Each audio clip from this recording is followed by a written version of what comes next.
Oui, et aujourd'hui, c'est l'histoire d'une institution à Monaco que nous avons choisi de vous raconter, l'histoire du Quai des Artistes, un établissement qui a changé de propriétaire il y a seulement quelques mois de cela. Alors vous allez voir, si aujourd'hui le Quai des Artistes se modernise, il garde son esprit d'antan.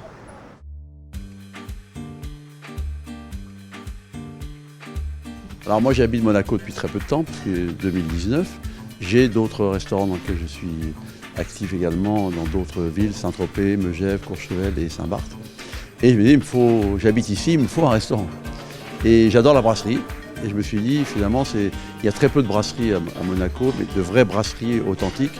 Et je me dis, je vais reprendre cette institution qui est authentique. Et puis on va l'améliorer, mais on va rester l'esprit vraiment brasserie et surtout la cantine des Monégasques. Le Quai des Artistes date depuis 1999 exactement.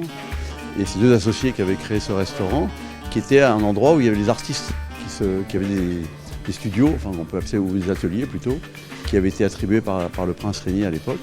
Et ici, ça servait de cantine en fait pour les artistes. On a refait toute la décoration, comme vous avez pu le remarquer, donner un côté un peu plus jeune, un peu plus quand même. Bon, on est au bord de la mer, donc un côté un peu plus clair aussi, un peu plus dans les tons bleus. Un peu l'idée de la coupole à Paris, si vous voyez un peu ce que je veux dire. Et on a également changé pas mal de choses sur la carte.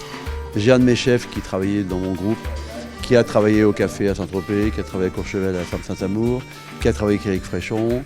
Et donc on a changé quelques plats, mais toujours de brasserie. Donc il y a toujours l'andouillette, il y a le foie de veau, il y a le tartare, évidemment préparé au couteau devant les clients, ce qui est aussi intéressant. On a fait le baba rhum, on a fait le soufflé, vraiment que des plats de brasserie. Rien ne changera, ça restera la brasserie française, traditionnelle. On va faire des riz de veau, on va faire beaucoup de choses encore, blanquette de veau et d'autres choses encore, toujours dans la brasserie. La cuisine de grand-mère. La cuisine de grand-mère. Alors tout est fait ici, tout est préparé ici. Nous avons nos propres pâtissiers, donc c'est la pâtisserie qui est faite également ici, parce que je tiens vraiment à ce qu'on retrouve les produits d'abord locaux, le plus possible locaux, puisque je pense que la proximité c'est quand même, je dirais, nettement supérieur au bio, c'est-à-dire que tout ce qui est fait dans la région, qui ne voyage pas, qui est préparé toujours frais dans la brasserie.